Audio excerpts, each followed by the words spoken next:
Welcome back to the CTO Playbook, the podcast dedicated to helping CTOs excel. What if being proactive wasn't about always being ahead, but about what you do when no one's watching? So many leaders believe that proactivity is a switch. You're either on or you're off. You're either proactive or you're not. But in reality, it's far more subtle. Even being proactive just a few percent of the time can set you apart from the majority of tech leaders. In today's episode, we'll explore why the quiet moments reveal the truth about your leadership and how a small shift can transform the way that your team sees you. I'm your host, Adam Horner. As a coach, I help CTOs from startups to enterprises to lead with clarity, confidence, and strategic impact. And before we get into the idea of proactivity, I want to share something that I've built to help you on your leadership journey. If you've ever felt like there isn't a playbook for being a CTO, then you're not on your own. I've been there too, and I hear it week in, week out from CTOs and tech leaders that I coach and work with. That's why I started this podcast over a year ago, because technology leadership is challenging and figuring it out alone makes it even harder. So now I've brought everything together under the same brand. The CTO Playbook is a home for this podcast, a growing community of CTOs, and coaching programs designed to help you grow as a technology leader. If you think about your leadership journey like a mountain hike, a climb with many routes, then CTO Basecamp helps you build the breadth and clarity into the foundations of your role. CTO Elevate will sharpen your strategic impact, and CTO Ascent, that's a path that you can take anytime. It's your personalized coaching journey designed around your specific needs, whether you're just starting out or already leading at the highest level. Your path, your pace, your playbook. The first CTO Basecamp cohorts are now available to book and help technology leaders strengthen and broaden those leadership foundations. If you're ready to stop figuring it out all the hard way and start leading with clarity, confidence, and strategic impact, reserve your spot on the October cohort that suits you. You can learn more about CTO Basecamp, CTO Ascent, and what will be coming soon in the near future with CTO Elevate at thectoplaybook.com. But now, let's get back to this idea of proactivity. Let me give you a quick overview of where we're headed here. Think of it as a bit like the table of contents for today. First of all, I'm going to bust a myth about proactivity being a binary switch, that you're either a proactive leader or a reactive one. Next, we'll explore why I believe proactivity works more like a flickering light than an on-off switch, and how even a small spark of proactivity can change your game. Then we'll tackle what happens when you're forced into reactive situations and how you can inject proactivity even in those scenarios. After that, we'll talk about the pressure off test, the seasons of leadership when nobody else is watching, and why those quiet times reveal your true default. And finally, we'll end up with a playbook, 5 practical steps you can take this week right away to shift your leadership towards more consistent proactivity. So let's start then with the myth of the proactive leader. I want you to picture 2 different CTOs, and they're going to go into their Monday morning stand-up meeting. So on the one hand, we've got a CTO who's armed with a clear agenda. They've prepared their talking points. They glide through the meeting. They ask the right questions. They anticipate the blockers and leave the team energized. The other CTO arrives just on time, laptop in hand, scanning through the tickets as they go, nodding along, immediately jumping into firefighting issues as they're raised. The meeting goes a little long because nothing was prepared in advance. Now, which of these 2 do we instinctively label as being the proactive one? The one who was prepared in advance. Most people would think of that one as being the proactive leader, but the reality is that distinction doesn't mean that that second CTO is doomed to be reactive forever. Indeed, the rest of their week may be more proactive than the other leader. So the myth there really is this idea that it's a fixed identity, that you're either a proactive leader or you're not. The reality is that it's a habit. It's built brick by brick, moment by moment. And if you just inject a few percentage points of more proactivity into your week, it'll put you ahead of most of the tech leaders out there. Think about that for a moment. Let's imagine 5%. That's basically a couple of hours per week in a 40-hour week of working. That's a surprisingly low bar, and yet it's enough to make the difference between being seen as always behind and always ahead. And that brings me to the image that I want to use quite often, actually, with my coaching clients when we talk about proactivity. Do you remember those strip lights? Probably still have them. Many of them have been replaced with LEDs these days, but the old strip lights that would, when the starter motor started to go, they would basically start flickering on and off. They're the ones that are often used in zombie movies to show when scary situations are happening. See, the thing about proactivity is that it's a bit like those light bulbs. It isn't on all the time. It sort of flickers and there's little bits of proactivity here and there. But that flickering is enough to light enough of the way forward of the corridor that you can get down that corridor without bashing into the walls all the time. So your proactivity doesn't need to be on all the time to be able to light your way forward and to avoid some of the challenges and the obstacles you'll have on that path going there. When you first begin to practice proactivity, it feels inconsistent. In fact, it feels very patchy. Some weeks you're ahead, some days you're behind, other weeks you're firefighting the whole time. But every flicker matters. Every flicker of proactivity helps you see further down that corridor, down that path where you're going. And the more you practice it, the more that light is able to stay on. And eventually you build enough where you've got to that 5% of lighting time. And that's all it takes to be able to confidently navigate down the path that you're going with your startup, with your company, with your technology team, with your department. So even when the circumstances begin to try to drag you back into reactivity, just a little bit of proactivity injected into your week can make a huge difference. I once worked with a CTO who described her proactivity as patchy at best. She'd prepare meticulously for example, the board meetings. But every time her team was hit with an unexpected outage, she felt like she was back at square one, on the back foot, and felt as though she was, under the cannon of events happening to her. Over time, though, she learned to inject those little tiny bits of proactivity, even into those reactive moments. And she began with little things, scheduling postmortems, refining run books, looking at the next, later. She began looking at the next a little bit more strategically. And it didn't take an awful lot before she sort of thought, hang on, I've actually got this. I am ahead of things now. And the opinion of her team was greatly improved compared to where she was previously, which was already pretty good. So it doesn't take an awful lot of extra work to go from being firefighting to feeling as though you're in control. And more importantly, so that the rest of the team feel as though you're in control. And that's when the flicker turns into enough of a light that the effect is a steady glow. Which brings us on to a question that I get from a lot of leaders I coach. But what about when I have to react, when stuff goes wrong?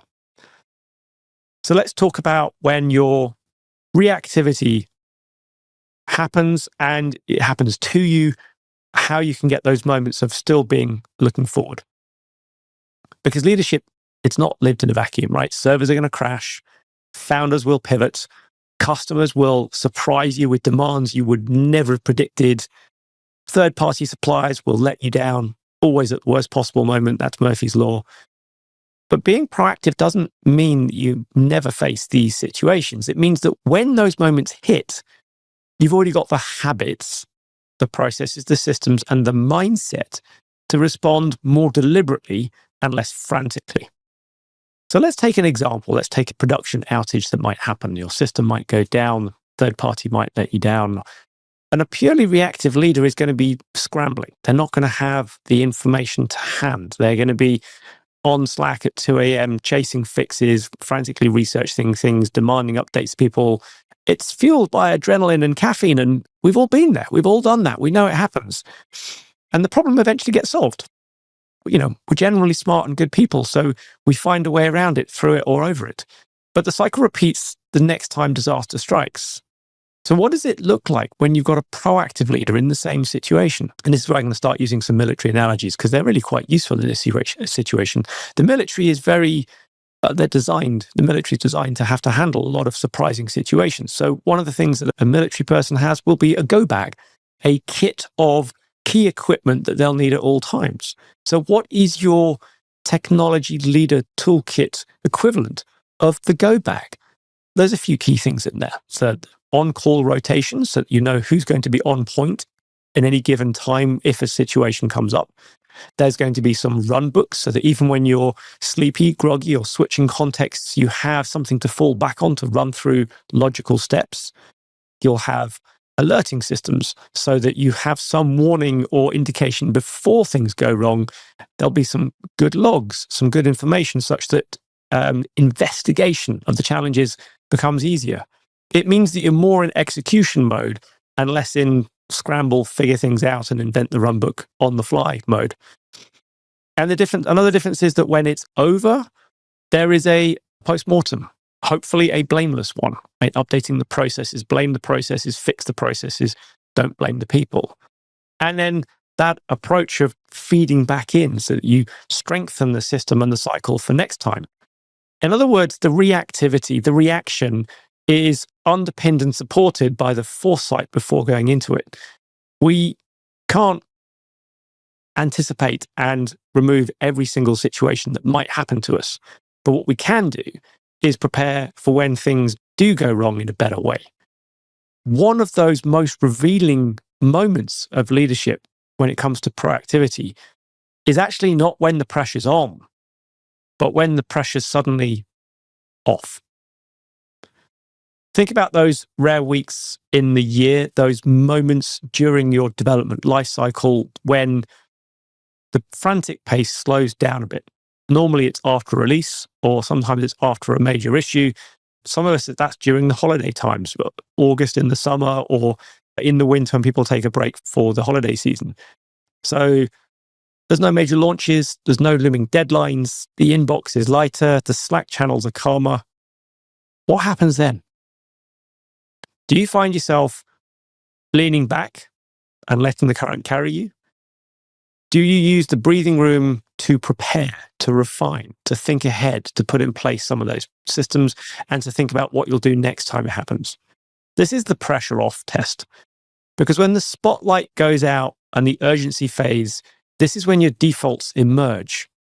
And these defaults are one of the truest reflections of your reactivity versus proactivity in your leadership. And the point is, this is the time it's actually easiest to change your defaults. So I once shared this idea with a client who'd spent basically 6 months in firefighting mode, going from issue to issue during a hypergrowth phase. So it's the time when you're likely to find challenges. And when the chaos finally subsided, it was like, well, what do I do now? There's no fires to fight. There's no problems. So that was when I focused on rebuilding these habits of being ahead of the curve, one small practice at a time, blocking out an hour or two in the calendar each week for strategic planning, for reviewing the backlog for the themes instead of the individual tickets, for putting the documentation in place for what happens when things go wrong, simply writing down the top 3 major priorities for this quarter and for next quarter. And within, just a few weeks, there was the rhythm back again.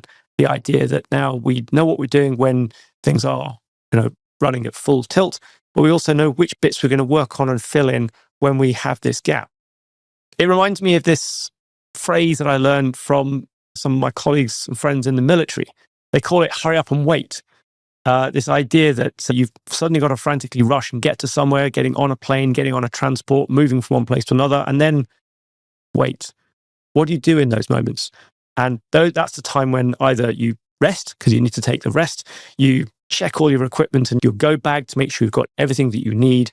And so this enforced downtime, this time when you're relaxing, the leaders are the ones who aren't just fighting the hardest during the burst, they're the ones who are also best prepared during the waits. And that means preparing yourself, as well as preparing your equipment, your tools, your processes, and your approach. Which brings us relatively neatly on to putting together a playbook. So here's 5 steps that you can take right now towards being a more proactive leader. And the number one thing is to start with your calendar. Carve out 1 hour, just 1 hour, to work on something non-urgent but important. It could be reviewing your technology roadmap. Maybe it's coaching some of your team leads. Maybe it's reviewing your disaster recovery scenarios. Maybe it's looking some of the likelihoods of issues with your third-party suppliers. Protect that time in the same way that you would protect a board meeting and get it into your calendar every week to be proactive. Number 2, the pressure off test. Think about what was the last time you did, the last time you had the quiet time, what you did. Notice your instincts. Do you immediately and automatically rest, or do you drift? If you can think about and plan to be proactive the next time you have some downtime, perhaps with a list of those disaster recovery scenarios, perhaps with some of the things you'd like to do to set out documentation, processes, run books, systems, and have those ready such the next time you get some quiet time, you do those first and then rest. That's one of the hallmarks of a strategic leader. Number 3, audit your defaults. What do you do when nobody's watching? Do you scroll through your emails? Do you catch up on how things are going? Or do you take 30 seconds to just think, what is there that I could be doing, that I should be doing, that I am not doing?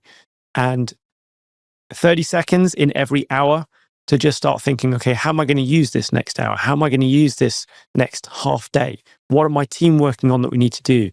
That can sharpen the instinct to go to strategic thinking rather than going to reactive thinking. Number 4, inject 5% more foresight. Choose one area where you're usually reactive, something that you know that you're always behind at. It could be that sprint planning that we were talking about at the very beginning. It could be hiring, where you're always reactive and looking to plug the gaps rather than thinking about where the vacuums should be in your future org chart. It could be tackling the tech debt. Add a small proactive step into your plan, into your week, into your process. And it could be as simple as anticipating questions that are going to come up before a strategy meeting, or thinking through some of the things that the team might come up with as you go into the stand-up for the week. It could be running a fire drill, a dry run of a process. Number 5, share the concept, the language, the idea with your team. Talk about this distinction with your team leads. Create a culture where noticing the defaults is not just for you. It's not just you as a leader. It's for everybody. Because proactive leadership is something that spreads fastest when it's shared. When you say to other people, I intend to do this. Hey, I'm still learning at it, but I'm trying to do this. You'll find that those people will not only support you, but they'll begin to copy you. And when they copy you, they help you to feel like you're doing it the right thing. And sometimes you can pick up tips and techniques from others around you who begin to pick up your intention and execute maybe slightly better than you do. So spread the word. So let's leave off with this then. Proactivity, it's not about perfection. You look at a proactive CTO, a proactive technology leader, a proactive executive leader of any kind, and you sort of think, wow, they're ahead of the game. The reality is they're not perfect. They're probably reactive the vast majority of the time, but they do a few things that make them seem to be more ahead of the curve than anybody else. It's not about being the superhero who's got into amazing foresight. It's about small, consistent choices that turn that flickering light into a steady glow. And the simplest test of all, what do you do when no one's watching? That's the truest test of proactivity in a leader. Thank you very much for listening all the way through to the end. Just before you go, I'd like to ask you for one thing in return for putting together all these episodes of the CTO Playbook podcast for you. Please leave a review. Wherever you're listening, whether that is Apple Podcasts or Spotify or whichever platform you're on, leaving a quick review will help more CTOs find the podcast and enable me to create more great episodes. Thank you for listening, and I'll see you on the next episode of the CTO Playbook.